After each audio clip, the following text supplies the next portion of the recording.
Hello दोस्तों, कैसे हैं आप सब। आई होप सब ठीक होंगे। आज मैं काफ़ी दिन जमीन बाद पर आई गिरा हूँ आप आदमी लोगों फिर के से लिए सांस इस लेने शो को लगा। लेके। उसके सीने तो से आज खून देखेंगे जरूरत कि से क्या ज्यादा होने बहने वाला लगा है। था, लेकिन उसकी अनीका के वाइफ को बारे एक में कुछ बात की जान राहत पाएगा थी रोहित कि मरवा। उसके तो हस्बैंड देखिए में फिर से आगे की जान आ स्टोरी गई देखने थी। के लिए प्लीज़ लाइक अनिका एंड ने शेयर और चिल्लाकर सब्सक्राइब रिसेप्शनिस्ट से कीजिएगा पूछा, और और कितनी देखते देर लगेगी रहिएगा। एम्बुलेंस को?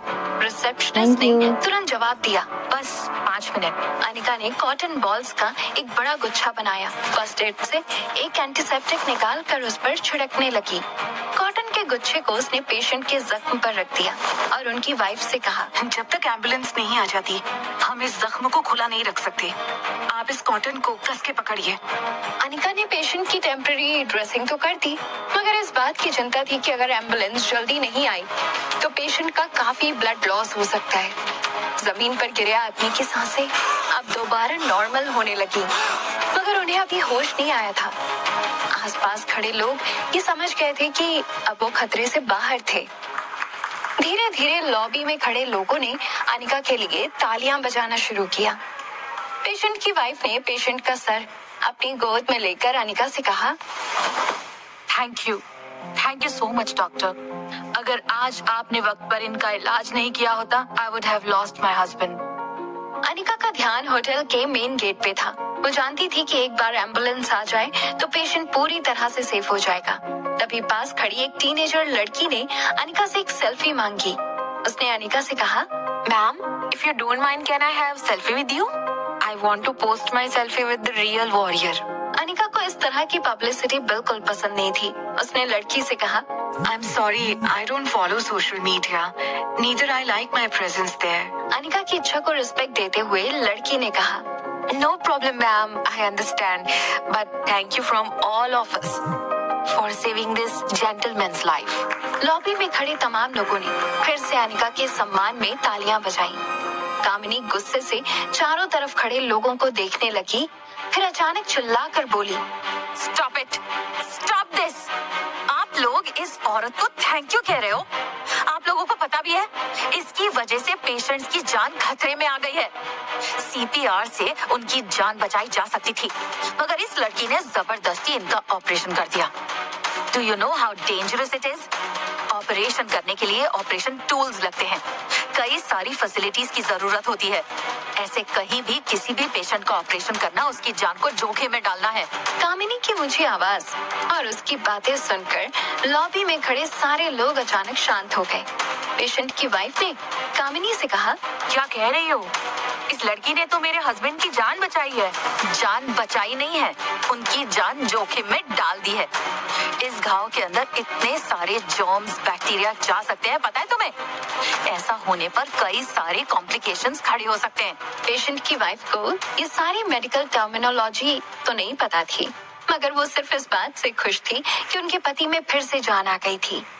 उन्होंने कामिनी से कहा, देखो बेटा, मैं मेडिकल साइंस के बारे में तो ज्यादा नहीं जानती, मगर मैंने देखा है कि तुम्हारे ट्रीटमेंट से उनकी सांसें वापस नहीं आ रही थी, और जैसे ही इस लड़की ने उन्हें ऑपरेट किया वो फिर से सांस लेने लगे। कामिनी ने अपने दोनों हाथ अपनी कमर पर रख लिए और एटीट्यूड से कहा, जब आप मेडिकल साइंस के बारे में कुछ नहीं जानती हैं तो आर्ग्यू क्यों कर रही हैं? सीपीआर कभी कभी इतना जल्दी रिजल्ट नहीं दिखाता, उसे रिजल्ट दिखाने में थोड़ा टाइम लगता है, मगर इससे पहले कि मेरी ट्रीटमेंट पेशेंट पर कुछ असर करती, इसने मुझे ढकेल दिया और मार दी छुरी अंकल के सीने में। और ऐसी लड़की को पुलिस के हवाले करने के बजाय आप सब लोग तालियां बजाकर उसे थैंक्स कह रहे हो। कामिनी की बात सुनकर लॉबी में खड़े लोग सोच में पड़ गए। कामिनी ने अपनी जेब से अपना मेडिकल कॉलेज का स्टूडेंट आईडी निकाला। लॉबी में खड़े सभी लोगों को उसने अपना आईडी दिखाया और कहा, मेडिकल कॉलेज की सेकेंड ईयर स्टूडेंट हूँ, दोनों साल में टॉपर रह चुकी हूँ कॉलेज की, और बहुत जल्द मेरे हाथों में डॉक्टर की डिग्री भी होगी। केस सिर्फ इतना सा था, इन्हें कई सडन शॉक लगने की वजह से चक्कर आए थे और वो बेहोश हो गए। एक सिंपल सीपीआर से ये वापस होश में आ सकते थे। इनकी सर्जरी या ऑपरेशन करने की कोई जरूरत नहीं थी। फिर भी इस लड़की ने ऐसे हालात में इस तरह इनके सीने में छुरी उतार दी, और बाय चांस उसी वक्त मेरी दी हुई सीपीआर ट्रीटमेंट ने अपना असर दिखाया और पेशेंट की सांसें फिर से चलने लगी। और और ये लड़की जिसे आप सब लोग एक बहुत ही प्रोफेशनल डॉक्टर समझ रहे हैं, वो डॉक्टर तो क्या कभी कोई कॉलेज भी नहीं गई। पूछिए इसे, अगर मैं झूठ कह रही हूँ तो कहो इसे अपना आईडी दिखाए, फिर पता चल जाएगा सबको कि ये कितनी बड़ी डॉक्टर है। कामिनी की बात सुनकर सभी लोग परेशान हो गए कि अगर अनिका ने डॉक्टर की पढ़ाई नहीं की थी तो फिर वो ऑपरेशन करना कैसे जानती थी। नीचे बैठी पेशेंट की वाइफ ने एक बार अपने पति की ओर देखा, फिर उसके घाव की ओर देखा और अनिका से पूछा, बेटा क्या तुम सचमुच डॉक्टर नहीं हो? अनिका ने उनसे कहा, देखिए, इस वक्त मेरा डॉक्टर होना ना होना उतना जरूरी नहीं है जितनी इनकी जान बचाना। मेरा विश्वास कीजिए, मैंने जो भी किया बस इनकी जान बचाने के लिए किया है। कामिनी ने फिर बीच में कहा, तुम डॉक्टर हो या नहीं ये जानना भी उनके लिए उतना ही जरूरी है। बिना किसी नॉलेज के तुम ऐसे ही रास्ते चलते किसी का भी ऑपरेशन कर दोगी? देखिए मैडम, मैं आपसे कह रही हूँ, हो सकता है कि उसने जानबूझकर आपके पति की जान लेने की कोशिश की हो। It can be a planned assault. Police को बुला लेना चाहिए, वो ही पता लगा लेगी कि ये लड़की डॉक्टर है या नहीं। पेशेंट की वाइफ ने फिर से अनिका से पूछा, बेटा आखिर बता भी दो, क्या तुम सचमुच डॉक्टर हो या नहीं? लॉबी में खड़े सारे लोग अनिका के जवाब का इंतजार कर रहे थे। अनिका के पास अब कोई रास्ता नहीं था सिवाय इसके कि वो लोगों को बता दे कि वो ही डॉक्टर अमृता है। अनिका के जवाब देने से ठीक पहले एम्बुलेंस होटल पहुंच गई। लोगों के बीच से जगह बनाते हुए दो लोग स्ट्रेचर लेकर आए। जैसे ही पेशेंट को स्ट्रेचर पर रखा गया, एक डॉक्टर जो एम्बुलेंस के साथ आया था उसने पेशेंट का इनिशियल चेकअप किया। फुल बॉडी एग्जामिनेशन के बाद उसने पेशेंट की वाइफ से पूछा, इन्हें फर्स्ट एड किसने दिया? बगल में खड़ी कामिनी का चेहरा खुशी से खिल गया। अनिका की ओर इशारा करते हुए कामिनी ने डॉक्टर से कहा, इसी बेवकूफ ने इन्हें फर्स्ट एड दिया। अब बताइए, इसकी इस बेवकूफी ने कैसे इस पेशेंट की जान को खतरे में डाल दिया है? एक स्कूल ड्रॉप आउट लड़की भला ऑपरेशन कैसे कर सकती थी? जैसे ही डॉक्टर ने कामिनी की ये बात सुनी, डॉक्टर हैरान हो गया। उसने अनिका से पूछा, अगर आप कभी कॉलेज नहीं गई तो आपने मेडिकल सर्जरी कराना कहाँ से सीखा? इससे पहले कि अनिका कोई जवाब देती, कामिनी ने डॉक्टर की बात का जवाब दे दिया।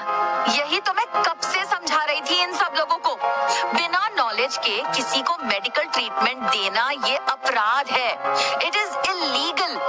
ये कोई खाना बनाने की रेसिपी नहीं जो टीवी पे देखकर सीख सकते हैं। कामिनी की बात सुनकर डॉक्टर हैरान रह गया। उसने अनिका की ओर देखकर कहा, क्या सचमुच तुमने बिना किसी पढ़ाई के, बिना किसी प्रोफेशनल इक्विपमेंट के इतनी एक्यूरेसी से ये चेस्ट ड्रेनेज सर्जरी की है? मैंने अपने मेडिकल करियर में कभी ऐसा कुछ होते हुए नहीं देखा। It's a miracle. तुम तो एक जीनियस हो। डॉक्टर के मुंह से अनिका की तारीफ सुनकर कामिनी के होश उड़ गए। उसे यकीन नहीं हो रहा था कि अभी अभी एक डॉक्टर ने अनिका को जीनियस कहा था। पेशेंट की वाइफ ने डॉक्टर से पूछा, क्या मेरे हस्बैंड ठीक है? डॉक्टर ने मुस्कुराकर उन्हें कहा, ये अब खतरे से बिल्कुल बाहर है। हमने भी इन्हें यही ट्रीटमेंट दी होती अगर आप इन्हें हॉस्पिटल ले आई होती। बस हम वहाँ काफी सारे इक्विपमेंट्स का सहारा लेते, लेकिन सबसे जरूरी बात, ये ऑपरेशन टाइम पर हो गया। कहीं हॉस्पिटल पहुंचने में देरी हो गई होती तो कॉम्प्लिकेशंस बहुत बढ़ सकती थी। ये सांस नहीं ले पा रहे थे, जिसकी वजह से इनके इंटरनल ऑर्गन्स डैमेज हो सकते थे। हम इन्हें हॉस्पिटल ले जाकर आगे की ट्रीटमेंट शुरू करते हैं। Don't worry, he will be fine in couple of days.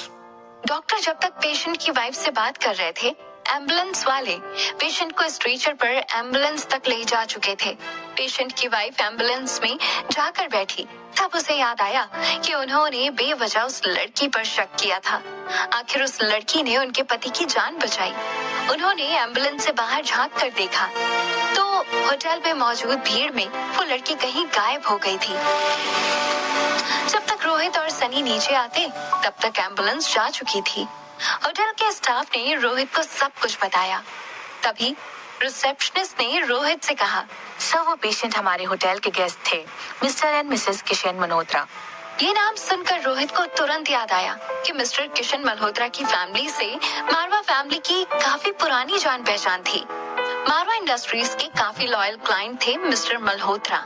Rohit के दादा दादी जब भी दिल्ली जाते तो मिस्टर किशन मल्होत्रा के यहाँ जरूर विजिट करते हैं।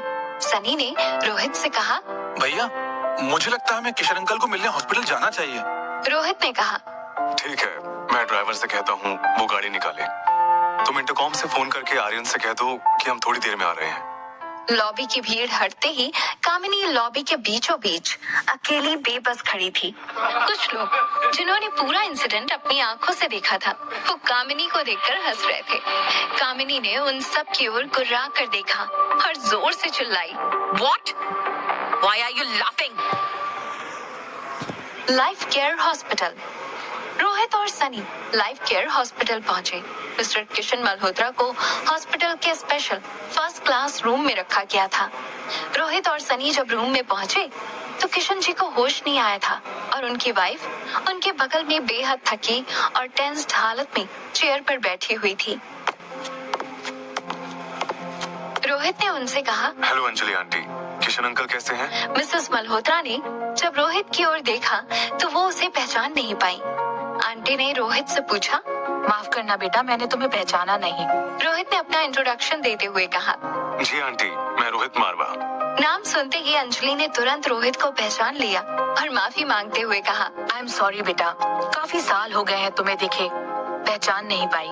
रोहित ने किशन जी की ओर देखकर फिर से उनका हाल पूछा। तब अंजलि जी ने बताया, डॉक्टर्स कहते हैं कि वो अभी खतरे से बाहर है, घबराने की कोई जरूरत नहीं है। ये बात सुनकर रोहित ने राहत की सांस ली और अंजलि जी से कहा, आंटी, आप और किशन अंकल मनाली आए थे, हमारे होटल में रुके थे और आपने बताया भी नहीं। अंजलि जी ने हल्का मुस्कुरा कर कहा, बेटा हमें भी कहाँ मालूम था कि यहाँ ऐसा कुछ हो जाएगा। हमारा प्लान बहुत सडन बना। अचानक ही आज सुबह उन्हें पता चला कि मनाली में किसी को इनकी बड़ी बहन के बारे में कोई न्यूज मिली है। बस फिर क्या था, इन्होंने कहा ड्राइवर से गाड़ी निकाले और हम दोनों यहाँ पहुँच गए। यहाँ आने के बाद ही उन्हें पता चला कि इनकी बहन तो शायद 23-24 साल पहले ही गुजर गई थी और पीछे उनकी एक बेटी भी छोड़ गई थी। पर अब तो उस बेटी का भी कोई अता पता नहीं है। हम निराश होकर फिर से होटल पहुँचे और इनके साथ ये हादसा हो गया। किशन मल्होत्रा की एक बड़ी बहन थी जो 25 साल पहले किसी लड़के के प्यार में घर छोड़कर भाग चुकी थी। पिछले 25 सालों से मल्होत्रा परिवार उसे ढूंढ रहा था, मगर उसका कोई पता नहीं लगा पाए थे।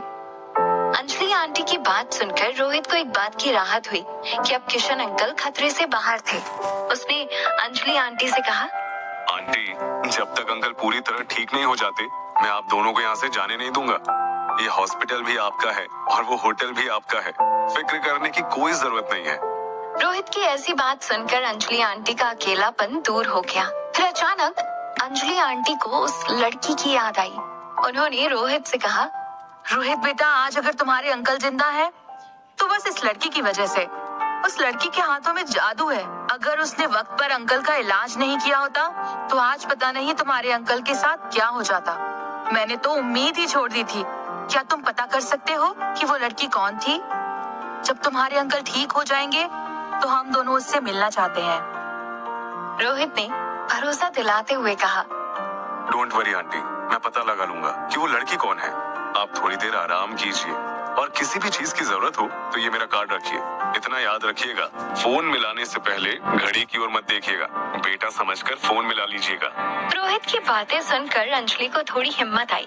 रोहित और सनी कमरे से निकल गए। सनी ने रोहित से कहा, वहाँ होटल वाले भी उस लड़की दोस्तों की तारीफ देखते कर रहे रहिए, थे। सब्सक्राइब कीजिए, और लाइक यहाँ कीजिए, अंजलि थैंक आंटी यू। भी बस मेरी तबीयत ठीक नहीं थी तो इसलिए आप लोगों को लिए इस एपिसोड को दिखा नहीं पाई, तो आई एम वेरी सॉरी।